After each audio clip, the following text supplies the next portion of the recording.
ಕೊಟ್ರೆ ಬದುಕಿರೋರ್ಗೂ death certificate ಕೊಡ್ತಾರಂತ ಗೋವಿಂದ.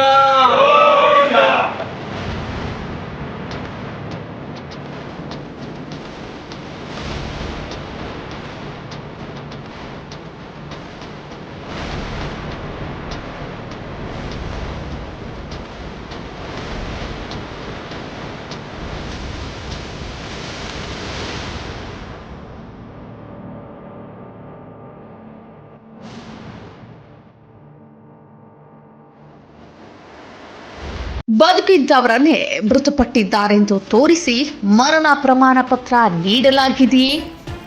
ಸುಳ್ಳು ವಂಶವೃಕ್ಷ ಸೃಷ್ಟಿಸಿ ಕೋಟ್ಯಾಂತರ ಮೌಲ್ಯದ ಜಮೀನಿನ ಖಾತೆಯನ್ನೇ ಬದಲಾಯಿಸಲಾಗಿದೆಯೇ? ಇಂತಹದ್ದೊಂದು ಗಂಭೀರ ಆರೋಪ ಇದೀಗ ಚಿತ್ರದುರ್ಗ ಜಿಲ್ಲೆಯ ಹೊಸದುರ್ಗ ತಾಲೂಕಿನಲ್ಲಿ ಕೇಳಿಬಂದಿದೆ. ಹೌದು, ಕಂದಾಯ ಇಲಾಖೆ ಅಧಿಕಾರಿಗಳು ಕೆಲವರೊಂದಿಗೆ ಶಾಮೀಲಾಗಿ ಜೀವಂತವಾಗಿರುವ ವ್ಯಕ್ತಿಗಳ ಹೆಸರಿನಲ್ಲಿ ಸುಳ್ಳು ಮರಣ ಪ್ರಮಾಣ ಪತ್ರ ಹಾಗೂ ವಂಶವೃಕ್ಷ ಸೃಷ್ಟಿಸಿ ಜಮೀನು ಖಾತೆ ಬದಲಾವಣೆ ಮಾಡಿದ್ದಾರೆ ಎಂದು ಕರ್ನಾಟಕ ರಾಜ್ಯ ರೈತ ಸಂಘ ಆರೋಪಿಸಿದೆ. ಈ ಪ್ರಕರಣಕ್ಕೆ ಸಂಬಂಧಿಸಿದಂತೆ ಪೊಲೀಸ್ ಠಾಣೆಗೆ ದೂರು ನೀಡಿದರೂ ಯಾವುದೇ ಕ್ರಮ ಕೈಗೊಂಡಿಲ್ಲ ಎಂದು ರೈತ ಸಂಘದ ಮುಖಂಡರು ಅಸಮಾಧಾನ ವ್ಯಕ್ತಪಡಿಸಿದ್ದಾರೆ. ಹೊಸದುರ್ಗ ತಾಲೂಕಿನ ಕಸಬಾ ಹೋಬಳಿಯ ಹೊಸಹಳ್ಳಿ ಗ್ರಾಮದಲ್ಲಿ ನಡೆದಿದೆ ಎನ್ನಲಾಗಿರುವ ಈ ಪ್ರಕರಣ ಇದೀಗ ಹಲವು ಅನುಮಾನಗಳಿಗೆ ಕಾರಣವಾಗಿದೆ. ಗ್ರಾಮದ ನಿವಾಸಿಗಳಾದ ಚಿಕ್ಕಣ್ಣ ಮತ್ತು ನಾಗಣ್ಣ ಅವರ ತಂದೆ ಚಿಕ್ಕ ಮಾಳಿಗಪ್ಪ ಅವರು ಮೃತಪಟ್ಟಿದ್ರು. ಚಿಕ್ಕ ಮಾಳಿಗಪ್ಪ ಅವರಿಗೆ ಇಬ್ಬರು ಪತ್ನಿಯರು. ಮೊದಲನೇ ಪತ್ನಿ ಸಿದ್ದಲಿಂಗಮ್ಮ ಜೀವಂತವಾಗಿದ್ದು ಅವರಿಗೆ ಯಾಲಕ್ಕಪ್ಪ, ಚಿಕ್ಕಣ್ಣ, ನಾಗಣ್ಣ ಮತ್ತು ಲಕ್ಷ್ಮಕ್ಕ ಸೇರಿದಂತೆ 4 ಮಕ್ಕಳು. ಇವರಲ್ಲಿ ಯಾಲಕ್ಕಪ್ಪ ಮತ್ತು ಲಕ್ಷ್ಮಕ್ಕ ಮೃತಪಟ್ಟಿದ್ದಾರೆ ಎನ್ನಲಾಗಿದ್ದು, ಇನ್ನು ಎರಡನೇ ಪತ್ನಿ ಮಲಮ್ಮ ಕೂಡ ಮೃತಪಟ್ಟಿದ್ದು ಅವರಿಗೆ 7 ಜನ ಮಕ್ಕಳಿದ್ದಾರೆ.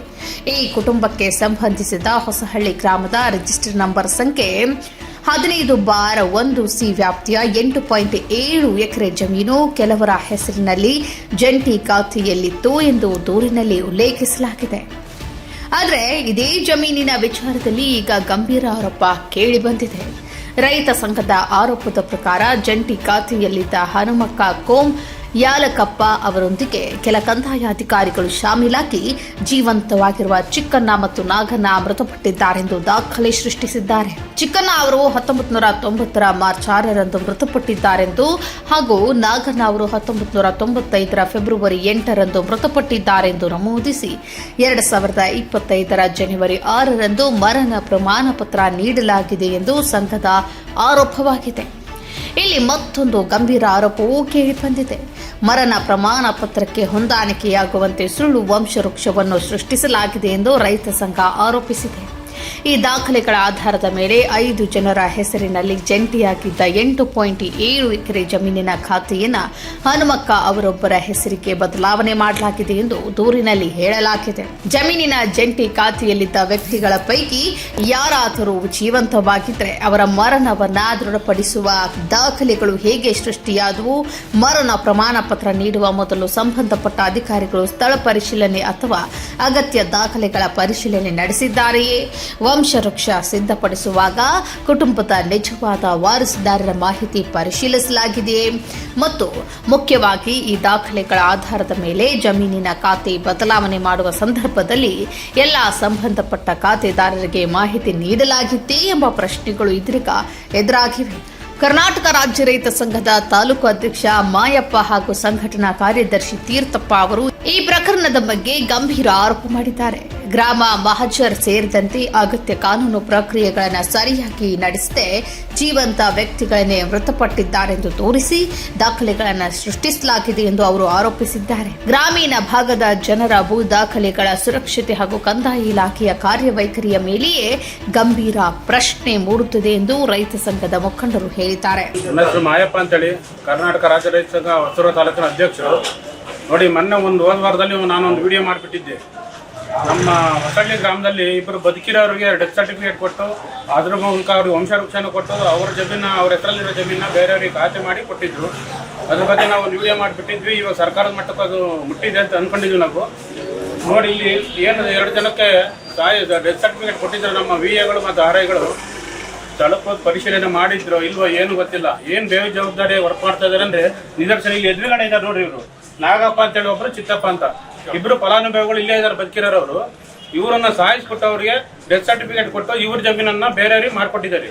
ನೋಡಿ ಸರ್ಕಾರ ಎಷ್ಟು ಭ್ರಷ್ಟಾಚಾರದಿಂದ ಕೂಡಿದೆ. ನಮ್ಮ VA-ಗಳಾಗ್ಲಿ RI-ಗಳಾಗ್ಲಿ ಇದಕ್ಕೆ ತಕ್ಕ ಆಕ್ಷನ್ ತಗೋಬೇಕು. ತಹಶೀಲ್ದಾರ್ ಅವರು ಇದಕ್ಕೇನು ಸರಿಯಾದ ಅವ್ರ ಕ್ರಮ ತಗೋಬೇಕು. ಅವ್ರನ್ನ ಬರೀ ಬೇರೆ ಕಡೆ ಹಾಕ್ಬಿಡೋದು, ಟ್ರಾನ್ಸ್ಫರ್ ಮಾಡೋದಲ್ಲ, ಅವ್ರನ್ನ ಸಸ್ಪೆಂಡೇ ಮಾಡಬೇಕು.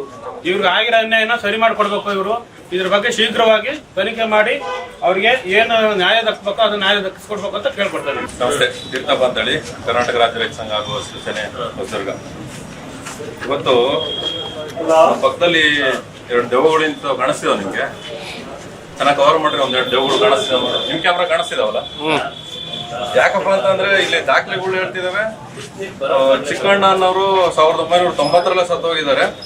ನಾಗಣ್ಣನವರು 1995 ಸತ್ತೋಗಿದ್ದಾರೆ. ಇಬ್ರು ದೇವಗಳಾಗಿ ಎದ್ದು ಬಂದ್ಬಿಟ್ಟಿದಾರ ಅಂತ ಇವತ್ತು ನಮ್ಗೆ ಅನುಮಾನ. ಅದಕ್ಕೆ ಕ್ಯಾಮ್ರಾ ಕಣ್ಣಿಗೆ ಕಾಣಿಸ್ತಿದಾರ, ನಮ್ ಕಣ್ಣಿಗೆ ಕಾಣಿಸ್ತಿದಾರ ಅಂತ ತೋರಿಸ್ರಿ.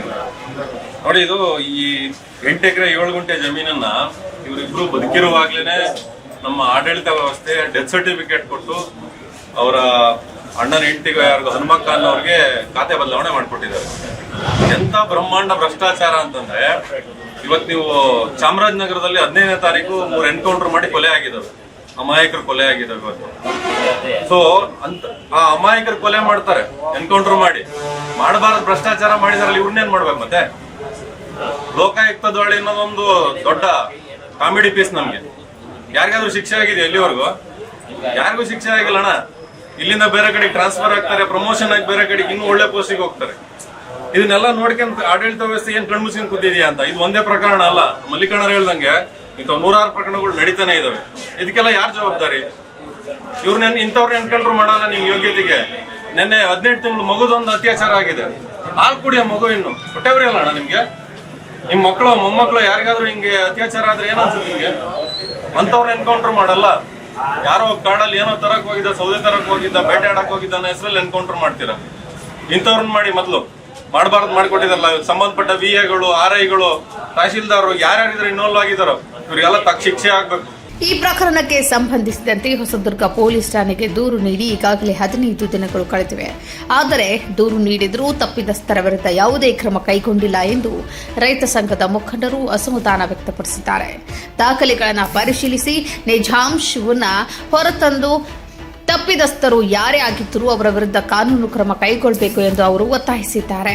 ಈ ಹಿನ್ನೆಲೆಯಲ್ಲಿ ಚಿತ್ರದುರ್ಗ ಜಿಲ್ಲಾಧಿಕಾರಿಗಳು ಪ್ರಕರಣವನ್ನು ಗಂಭೀರವಾಗಿ ಪರಿಗಣಿಸಿ ಸಂಬಂಧಪಟ್ಟ ಮರಣ ಪ್ರಮಾಣ ಪತ್ರ, ವಂಶವೃಕ್ಷ, ಪಹಣಿ, ಮ್ಯೂಟೇಷನ್ ದಾಖಲೆಗಳು ಸೇರಿದಂತೆ ಸಂಪೂರ್ಣ ಕಂದಾಯ ಕಡತವನ್ನು ಪರಿಶೀಲಿಸಬೇಕು. ಜಮೀನಿನ ಮೂಲ ಖಾತೆದಾರರು ಯಾರು, ಖಾತೆ ಬದಲಾವಣೆ ಯಾವ ಆಧಾರದ ಮೇಲೆ ನಡೆದಿದೆ, ಮರಣ ಪ್ರಮಾಣ ಪತ್ರ ಮತ್ತು ವಂಶವೃಕ್ಷವನ್ನ ಯಾರು, ಯಾವ ದಾಖಲೆಗಳ ಆಧಾರದ ಮೇಲೆ ನೀಡಿದ್ದಾರೆ, ಈ ಪ್ರಕ್ರಿಯೆಯಲ್ಲಿ ಅಧಿಕಾರಿಗಳ ಪಾತ್ರವೇನು ಎಂಬುದನ್ನು ಸಮಗ್ರವಾಗಿ ತನಿಖೆ ನಡೆಸಬೇಕು ಎಂಬುದು ರೈತ ಸಂಘದ ಆಗ್ರಹವಾಗಿದೆ. ಈ ಪ್ರಕರಣದಲ್ಲಿ ರೈತ ಸಂಘ ಮಾಡಿರುವ ಆರೋಪಗಳು ತನಿಖೆಯಿಂದ ಇನ್ನೂ ಅಂತಿಮವಾಗಿ ಸಾಬೀತಾಗಬೇಕಿದೆ. ಆರೋಪಗಳು ಸತ್ಯವೇ ಅಥವಾ ದಾಖಲೆಗಳಲ್ಲಿನ ತಪ್ಪೇ ಎಂಬುದನ್ನು ಸಂಬಂಧಪಟ್ಟ ಕಂದಾಯ ಹಾಗೂ ಪೊಲೀಸ್ ಅಧಿಕಾರಿಗಳ ತನಿಖೆಯಿಂದಲೇ ಸ್ಪಷ್ಟಪಡಿಸಬೇಕಾಗಿದೆ. ಆದರೆ ಜೀವಂತ ವ್ಯಕ್ತಿಯೊಬ್ಬರನ್ನ ಮೃತಪಟ್ಟಿದ್ದಾರೆಂದು ತಪ್ಪಾಗಿ ದಾಖಲಿಸಿರುವುದು ಅಥವಾ ಸುಳ್ಳು ದಾಖಲೆಗಳ ಆಧಾರದ ಮೇಲೆ ಆಸ್ತಿ ಹಕ್ಕು ಬದಲಾಯಿಸಿರುವುದು ಸಾಬೀತಾದರೆ ಅದು ಅತ್ಯಂತ ಗಂಭೀರ ವಿಷಯವಾಗಲಿದೆ. ಹೀಗಾಗಿ ಈ ಪ್ರಕರಣದ ಎಲ್ಲ ಮೂಲ ದಾಖಲೆಗಳನ್ನು ಪರಿಶೀಲಿಸಿ ಪಾರದರ್ಶಕ ತನಿಖೆ ನಡೆಸುವುದು ಅತ್ಯಗತ್ಯವಾಗಿದೆ. ಬದುಕಿರುವ ವ್ಯಕ್ತಿಯೇ ದಾಖಲೆಗಳಲ್ಲಿ ಮೃತಪಟ್ಟಿದ್ದರೆ ಅವರ ಆಸ್ತಿ ಬೇರೆಯವರ ಹೆಸರಿಗೆ ಬದಲಾಗಿದ್ದರೆ ಸಾಮಾನ್ಯ ಗ್ರಾಮೀಣ ಕುಟುಂಬಗಳು ತಮ್ಮ ಹಕ್ಕುಗಳನ್ನು ಕಾಪಾಡಿಕೊಳ್ಳುವುದು ಹೇಗೆ? ಹೊಸಹಳ್ಳಿ ಗ್ರಾಮದ ಈ ಪ್ರಕರಣದ ಸತ್ಯಾಸತ್ಯತೆ ಏನು? ಮರಣ ಪ್ರಮಾಣ ಪತ್ರ ಮತ್ತು ವಂಶವೃಕ್ಷ ಹೇಗೆ ಸೃಷ್ಟಿಯಾಯಿತು? 8.7 ಎಕರೆ ಜಮೀನಿನ ಖಾತೆ ಬದಲಾವಣೆ ಹಿಂದೆ ಯಾರ ಪಾತ್ರವಿದೆ? ಈ ಎಲ್ಲ ಪ್ರಶ್ನೆಗಳಿಗೆ ಜಿಲ್ಲಾಡಳಿತ ಮತ್ತು ಪೊಲೀಸ್ ಇಲಾಖೆ ಸ್ಪಷ್ಟ ಉತ್ತರ ನೀಡಬೇಕಿದೆ. ಕರ್ನಾಟಕ ರಾಜ್ಯ ರೈತ ಸಂಘ ಮತ್ತೆ ಹೊಸದುರ್ಗ ವತಿಯಿಂದ ಮಾತಾಡ್ತಿರೋದು. ನಮ್ಮ ತಾಲೂಕು ಆಡಳಿತ ಮತ್ತೆ ನಮ್ಮ ಸರ್ಕಾರ, ಗಣತಾಂತ್ರಿಕ ಸರ್ಕಾರ ಎಂತ ಶ್ರದ್ಧೆ ಭಕ್ತಿಯಿಂದ ಕೆಲಸ ಮಾಡ್ತಾರೆ ಅನ್ನೋದನ್ನ ನಾವು ತೋರ್ಸಕ್ ಬಂದಿದ್ವಿ. ಇದು ಹೊಸದುರ್ಗ ತಾಲೂಕು ಮತ್ತೆ ಇದು ಹೊಸಹಳ್ಳಿನ ಗ್ರಾಮದ ಇಬ್ರು ರೈತರಿದ್ದಾರೆ. ಈ ಆಡಳಿತ ವ್ಯವಸ್ಥೆ ಏನ್ ಮಾಡ್ಕೊಂಡಿದೆ, ಬದುಕಿರೋರ್ಗೆ ಸಾಯಿಸ್ಬಿಟ್ಟಿದೆ. ಸಾಯಿಸಿರೋರಿಗೆ ಡೆತ್ ಸರ್ಟಿಫಿಕೇಟ್ ಕೊಡ್ರಿ ಅಂದ್ರೆ ಅವ್ರ ವಂಶವೃಕ್ಷ ತರ್ರಿ, ಅವ್ರ ಮಕ್ಳ್ಯಾರು ಮೊಮ್ಮಕ್ಳ್ಯಾರು 106 ದಾಖಲೆ ಕೇಳಂತ ಸರ್ಕಾರ ಬದುಕಿರೋರ್ಗೆ ಈಸಿಯಾಗಿ ಯಾವುದೇ ದಾಖಲೆಗಳನ್ನ ಕೇಳದಲ್ಲೇ ಇರೋ ಬದುಕಿರೋರ್ನ ಸಾಯಿಸಿ ಇವತ್ತು ಡೆತ್ ಸರ್ಟಿಫಿಕೇಟ್ ನ ಕೊಟ್ಟು ಅವ್ರ 8 ಎಕರೆ 7 ಗುಂಟೆ ಜಮೀನು ಅವ್ರ ಸಂಬಂಧಿಕರಿಗೆ ಖಾತೆ ಮಾಡ್ಕೊಂಡಿದ್ದಾರೆ. ಇದು ಕೊನೆಯ ಸ್ವಾಮಿ. ಇವರು ತಾಲೂಕ್ ಆಫೀಸಿಗೆ ಮನೆಗೂ ಅಲ್ದಾಡ ಅವ್ರ ವಯಸ್ಸೇ ಕಳೆದೋಗ್ತಾ ಇದೆ. ನಿಮ್ ಸರ್ಕಾರ ಅಲ್ಲೆಲ್ಲೂ ಚಾಮರಾಜನಗರದಲ್ಲಿ ಏನೋ ಪ್ರಾಣಿಗಳು ಹತ್ಯೆ ಮಾಡಿದ್ರು ಬೇಟೆ ಮಾಡಿದ್ರು ಅಂತ ಅವ್ರು ಎನ್ಕೌಂಟರ್ ಮಾಡ್ತಿರಲ್ಲ, ಮತ್ತೆ ಇದೇ ನಿಮ್ ಸರ್ಕಾರದ ಅಧೀನದಲ್ಲಿರುವಂತ ಅಧಿಕಾರಿಗಳು ತಪ್ಪು ಮಾಡಿದಿರಲ್ಲ, ಮತ್ತೆ ಇದಕ್ಕೆ ನೀವು ಯಾವ ಶಿಕ್ಷಣ ಕೊಡ್ತಿದ್ದೀರಾ? ನಿಮ್ ಸರ್ಕಾರದ ಅಧಿಕಾರಿಗಳು ತಪ್ಪು ಮಾಡಿರ್ತೋ ಇವ್ರಿಗೆ ಖಂಡಿತವಾಗಿ ನ್ಯಾಯ ಕೊಡಿಸ್ಬೇಕು. ನಮ್ ಕಣ್ಣಿಗೆ ಬಂದಿರೋದು ಇದೊಂದೇ ಪ್ರಕರಣ. ಇವ್ರದ್ದು ಒಂದು ಪ್ರಕರಣ ಇದೇ ರೀತಿಯಾಗಿದೆ. ನಿಮ್ ಕಣ್ಣಿಗೆ ಕಾಣ್ತಿರೋ ಎಷ್ಟು ಪ್ರಕರಣಗಳು ಹೊಸದುರ್ಗ ತಾಲೂಕಲ್ಲಿ ನಮ್ಮ ಜಿಲ್ಲೆಯಲ್ಲಿ ಇರುವ ಗೊತ್ತಿಲ್ಲ. ಸರ್ಕಾರ ಮತ್ತೆ ಜಿಲ್ಲಾಡಳಿತ ಸೂಕ್ತ ಕ್ರಮ ತಗೊಂಡು ಅದು ಯಾವ ಅಧಿಕಾರಿಗಳನ್ನ ನೀವು ಪ್ರಮೋಷನ್ ಮಾಡಿ ಅಲ್ಲಿ ಹೋಗ ದೊಡ್ಡ ಕಿರೀಟ ಕೊಟ್ಟು ಬೇರೆ ಕಡೆ ಜಾಬಲ್ ಕೂರ್ಸೋದಲ್ಲ, ಅವ್ರಿಗೆ ಕಾನೂನು ಅಡಿಯಲ್ಲಿ ಏನೆಲ್ಲ ಶಿಕ್ಷೆ ಕೊಡ್ಬೇಕು ನೀವು ಕೊಟ್ಟು ಅವ್ರನ್ನ ಮನೆ ಕಳ್ಸೋದೇ ಕೆಲಸ ಮಾಡ್ಬೇಕು. ಇಲ್ಲ ಅಂದ್ರೆ ಮುಂದಿನ ದಿನಗಳಲ್ಲಿ ತಾಲೂಕಿನಾದ್ಯಂತ ಜಿಲ್ಲಾದ್ಯಂತ ರೈತ ಸಂಘಟನೆಯಿಂದ ದೊಡ್ಡ ಮಟ್ಟದಾಗ ನಾವು ಹೋರಾಟ ಮಾಡ್ತೀವಿ. ನಿಮ್ ಸರ್ಕಾರಕ್ಕೆ ಬಿಸಿ ಮೂಡಿಸೋಂತ ಕೆಲಸ ಮಾಡೇ ಮಾಡ್ತೀವಿ ಅನ್ನೋ ನಿಮ್ಗಾದ್ರೆ ಮನವಿ ಮಾಡ್ತೀವಿ.